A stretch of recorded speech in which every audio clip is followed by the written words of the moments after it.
नमस्कार, मैं अनिल शर्मा और आप लोग देख रहे हैं 4 PM। आप लोगों का बहुत बहुत स्वागत है इस नेटवर्क पर। कोई मुख्यमंत्री अगर करोड़ों का भ्रष्टाचार करे जमीन के नाम पर, तो उसको क्या रहने का हक है? रहने का हक? भ्रष्टाचार में डूबा हुआ मुख्यमंत्री, एक इंडियन एक्सप्रेस की रिपोर्ट के हिसाब से मोहन यादव, जो कि मध्य प्रदेश के मुख्यमंत्री हैं, वो एक तरह से लैंड डीलिंग के अंदर भ्रष्टाचार में डूबे हुए हैं। क्या उनको रहने का हक है? क्या उनको हटाया नहीं जाना चाहिए जैसी रिपोर्ट छपी? क्या बीजेपी की तरफ से कोई जवाब नहीं आना चाहिए? कुछ नहीं, क्योंकि बीजेपी में रेजिग्नेशन होते ही नहीं, कोई बात ही नहीं करता इन चीजों के ऊपर। शर्म आनी चाहिए। आज ये क्या हुआ? इंडियन एक्सप्रेस ने क्या एक्सपोज करा? क्या जवाब है आप लोगों के पास में? ऐसी ही चीज पे, ऐसी लैंड डीलिंग के ऊपर आप रॉबर्ट वाड्रा को ले लेके बहुत हल्ला मचाते थे बीजेपी वाले। साथ में मोदी जी कहा करते थे, ना खाऊंगा ना खाने दूंगा। अरे अयोध्या में चंदे की लूट मची है, और आपके जो चढ़ावा था उसकी लूट मची है, और मध्य प्रदेश में उज्जैन महाकाल की नगरी में लैंड की लूट मची है। और सबसे बड़ा कौन कल्प्रिट? मोहन यादव और उनका पूरा का पूरा परिवार। कमाल है, ये कमाल है। और अभी तक एक ट्रोल आर्मी चल रही है मोहन यादव को बचाने के लिए एक्स के ऊपर, पर क्या बचा पाएगी? इतनी बड़ी गलती को क्या बचा पाएगी? इतने बड़े भ्रष्टाचार को, जिसको इंडियन एक्सप्रेस ने उजागर करा है। अगर ये सच है, अगर लगाना जरूरी है कि इन्वेस्टिगेशन इंडियन एक्सप्रेस ने करा है, तो उनको रहने का कोई अधिकार है? क्या उनकी जांच नहीं होनी चाहिए? एसआईटी फेसआईटी ये बना देते हैं आप, कोई एफआईआर दर्ज नहीं होनी चाहिए? क्या जांच नहीं होनी चाहिए? कितने टाइम से आप रॉबर्ट वाड्रा को ले लेके सब जगह बोलते फिरते हो। अब क्या बोलोगे? हम ये सुनना चाहते हैं, जनता सुनना चाहती है। अब क्या बोलोगे? भ्रष्टाचार में डूबे हुए हैं। इंडियन एक्सप्रेस के हिसाब से आप भ्रष्टाचार में डूबे हुए हैं। मोहन यादव जी, रिजाइन करिए और होने दीजिए इंक्वायरी को। आखिर माजरा क्या है? थोड़ा सा पढ़ना पड़ेगा, मैं आपको पढ़ के बताता हूं। ऐसा मैंने आपको बताऊं देखा नहीं। कांग्रेस कहती है, मध्य प्रदेश के सीएम एक्स पे पोस्ट है, एक्स की पोस्ट बता रहा हूं, कि सीएम मोहन यादव उनके परिवार ने महाकाल की नगरी उज्जैन में जमीन से जुड़ा करोड़ों रुपए का भ्रष्टाचार किया है। मैं भी ये कह रहा हूं, करोड़ों रुपए का भ्रष्टाचार है, उजागर किया इंडियन एक्सप्रेस ने। अगर ये सच है तो कांग्रेस क्या बोल रही है? मैं बोलता हूं, जनता मांगती है आपसे, इस्तीफा दीजिए, इंक्वायरी कराइए, आइए क्लीन। पर मुझे राजनाथ सिंह जी का एक पुराना स्टेटमेंट याद आता है कि बीजेपी में इस्तीफे नहीं होते, तो क्या अब भी इस्तीफे नहीं होंगे? क्या है ये भ्रष्टाचार? इतना भयानक भ्रष्टाचार, वो भी एक रिलीजियस प्लेस पे, महाकाल के एरिया में। शर्म आनी चाहिए आप लोगों को।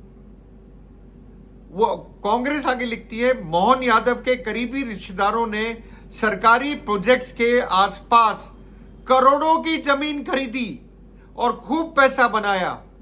क्या मतलब? आपने जमीन ली, बाय करी, और लैंड यूज चेंज कर दिया बाद में, तो उसकी कीमतें तो बढ़ेंगी। अब आप उसको बेच बचा के निकल जाएंगे, कितना रुपया कमा लेंगे आप? करोड़ों। ये करोड़ों का भ्रष्टाचार है जो उजागर हुआ है। इस पे कार्रवाई जरूरी है, नहीं तो कहां गए वो दिन जब मोदी जी कहा करते थे, ना खाऊंगा ना खाने दूंगा। अरे दो जगह हो गया, अयोध्या में हो गया, अयोध्या के बाद अब उज्जैन में हो रहा है, और उसमें आपके सीएम लिप्त हैं, बताए जा रहे हैं, सीएम लिप्त बनाए जा रहे हैं। ये एलिगेशंस हैं। शर्म आनी चाहिए आप लोगों को। क्या क्या कर रहे हैं आप? मैं इस देश की जनता को किस तरह से खोखला करते जा रहे हैं, कैसे भ्रष्टाचार होते हैं। मैं ऐसे ही पढ़ रहा था तो मेरी निगाह एक और चीज पे पड़ी। मोहन यादव ने बेसिकली वही किया जो आजकल बीजेपी के और नेता कर रहे हैं। क्या कर रहे हैं? बहती गंगा में सब हाथ धो रहे हैं। बहती गंगा में ज्यादातर बीजेपी के नेता हाथ धो रहे हैं। शर्म आनी चाहिए नेताओं को। जिसे जहां कुछ मिल रहा है, ये जर्नलिस्ट है जिन्होंने लिखा है, उसको पढ़ के सुना रहा हूं, जिसे जहां मिल रहा है लूट खसोट जारी है। करिए शर्म कुछ तो। आज तक अयोध्या का कुछ नहीं हो पाया। एसआईटी एफआईआर दर्ज हुई क्या? बताइए आप लोग, एफआईआर दर्ज हुई क्या? एसआईटी क्या करेगी? एफआईआर एसआईटी की जांच से पहले दर्ज होनी चाहिए या जांच के बाद दर्ज होगी? इसका जवाब कौन देगा? भ्रष्टाचार, भ्रष्टाचार, हर जगह भ्रष्टाचार। कब रुकेगा ये खेल? एक नरेंद्र नाथ मिश्रा है, उनका ट्वीट मैं आपको पढ़ के बताता हूं, बड़ा अच्छा उन्होंने एक्स पे पोस्ट करा है। मध्य प्रदेश के मुख्यमंत्री मोहन यादव पर अपने लोगों को लाभ पहुंचाने का गंभीर आरोप है। गंभीर। इंडियन एक्सप्रेस ने बड़े भ्रष्टाचार को उजागर किया। क्या बीजेपी इस्तीफा लेगी मोहन यादव से? जिस तरह फैक्ट्स रखे गए, यहां से मोहन यादव के लिए आगे की राह कठिन है। नहीं, मैं आपको ये बोल रखा, बीजेपी में इस्तीफे नहीं होते हैं। अगर होगा तो आप लोग अचंभित होने चाहिए हो, मैं भी होऊंगा, आपको भी होना चाहिए, मैं भी होऊंगा, क्योंकि वहां पे इस्तीफा का नाम चीने। क्या हुआ धर्मेंद्र प्रधान का? नीट, सीबीएसई, सीयूईटी, कहां गड़बड़ नहीं हुई? क्या हुआ? आराम से बैठे एजुकेशन मिनिस्टर बन के? किसी ने कुछ कहा उनको? नहीं। रवीश कुमार इसके ऊपर लिखते हैं, जब चंपत राय से इस्तीफा नहीं लिया गया, देखिए सीनियर जर्नलिस्ट हैं, जब चंपत राय से इस्तीफा नहीं लिया गया, धर्मेंद्र प्रधान से नहीं लिया गया, तो मोहन यादव से क्यों लिया जाएगा? मतलब भ्रष्टाचार के बाद भी आपको इस्तीफा नहीं लेंगे? ये तो हद कर दिया आपने। बीजेपी वालों को अब तो जागना चाहिए। उनके प्रदेशों में क्या हो रहा? मैं पहले भी एक चीज बोलता था, आज भी बोलता हूं, दिल्ली बीजेपी ने फेडरलिज्म या फेडरल स्ट्रक्चर को खत्म सा कर दिया है। पर्ची से तो मुख्यमंत्री बनते हैं।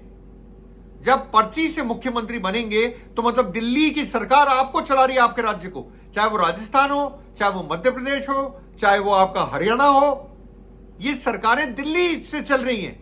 ऐसा नहीं लगता आप लोगों को? सब दिल्ली से कंट्रोल होता है।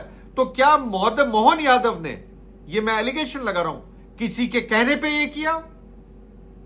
इसकी जांच बहुत जरूरी है। क्या दिल्ली में कुछ लोग जो बैठे हुए थे उनसे पूछ के किया, या उन्होंने अपने फैमिली को फायदा पहुंचाने के लिए किया? कौन फैमिली? भाई, बहन, भाभी, भतीजी, ममिया, ससुर, फूफिया, चाचा, बहनोई, साड़ू, सबके नाम से जमीन खरीद ली। बचा कौन? और जमीन कितनी खरीदी? एक बार इस पे भी नजर डाल लेते हैं, अच्छा रहेगा अगर अपन इस पे नजर डालेंगे कि ये टोटल जो जमीन है वो कितने एकड़ या कितने वो खरीदी गई थी। उससे भी अपने को एक आइडिया हो जाएगा रफ कि कितने करोड़ों की गड़बड़ करिए। मैं आपको बोल रहा हूं, करोड़ों की गड़बड़ है ये, छोटी मोटी गड़बड़ नहीं है, करोड़ों की गड़बड़ है। ये भ्रष्टाचार करोड़ों का है। ऐसे ही किसी चीज में आप रॉबर्ट वाड्रा का नाम ले रहे थे। 253 एकड़ जमीन पिछले 5 साल में खरीदी है। 253 एकड़। आप समझते हैं ये भ्रष्टाचार कितना बड़ा है? पर क्या व्यापन जब मध्य प्रदेश में हुआ था, आप लोगों को ध्यान होगा, व्यापन उसमें कुछ हुआ क्या? शिवराज सिंह के ऊपर गाज गिरी थी? नहीं।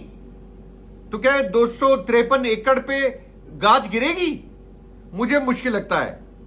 और आप ध्यान रखिएगा, ये जमीनें कहां हैं? ये जमीनें उज्जैन के उन इलाकों में खरीदी गई हैं जहां मध्य प्रदेश सरकार इंफ्रास्ट्रक्चर डेवलपमेंट पर काम कर रही है। किस पे काम कर रही है? मतलब लैंड यूज चेंज कर दिया गया, और लैंड यूज चेंज करके जगह चिन्हित थी कि यहां पे ये काम होगा। अनाउंस करने से पहले अगर आप लैंड को खरीदते हो फिर अनाउंस करते हो, तो क्या आपका क्लैश ऑफ इंटरेस्ट नहीं होता? नहीं होता क्या? कौन जवाब देगा? किसकी जवाबदारी है? किसकी रिस्पॉन्सिबिलिटी है? किसकी अकाउंटेबिलिटी है? किसी को छोड़ा आपने? सबके नाम से आपने जमीन खरीद ली। ये तो हद हो गई भ्रष्टाचार की। अगर इंडियन एक्सप्रेस की रिपोर्ट सही है, मैं अभी भी एलएच यूज कर रहा हूं क्योंकि इंडियन एक्सप्रेस की रिपोर्ट है, हम उसको बेस करके पढ़ रहे हैं, इसलिए एलएच कर रहा हूं। सारा जितना मैंने बोला ये एलिगेशंस हैं। अगर ये सही है, अगर ये रिपोर्ट सही है, तो मोहन यादव को खुद को आगे बढ़ के रिजाइन करना चाहिए, नहीं करना चाहिए? आप कमेंट बॉक्स में बताइए, क्या फेयर इंक्वायरी हो सकती है उनका सीएम रहते हुए? हो सकती है क्या? कमेंट करके जरूर बताइएगा। मैंने आपको बताया कितने कितने नामों से जमीन खरीद ली गई, किसी को छोड़ा ही नहीं गया, मतलब कोई छोड़ा ही नहीं। और इससे एक चीज पता लगती है कि मोहन यादव जैसा समझदार खिलाड़ी पैसे बनाने में कोई दूसरा नहीं है। गजब करा साहब, गजब करा। ऐसा भ्रष्टाचार रोकिए मोदी जी। ना खाऊंगा ना खाने दूंगा, उड़ गया हवा में, अयोध्या में भी उड़ गया, महाकाल में भी उड़ गया। क्या कर रहे हैं आप? सिर्फ देखे जा रहे हैं। मिलता हूं जल्द अपनी नई रिपोर्ट के साथ, तब तक यूं ही देखते रहिए 4 PM न्यूज नेटवर्क। फॉलो कीजिए, लाइक कीजिए, सब्सक्राइब कीजिए, शेयर कीजिए। आप लोगों का बहुत बहुत धन्यवाद।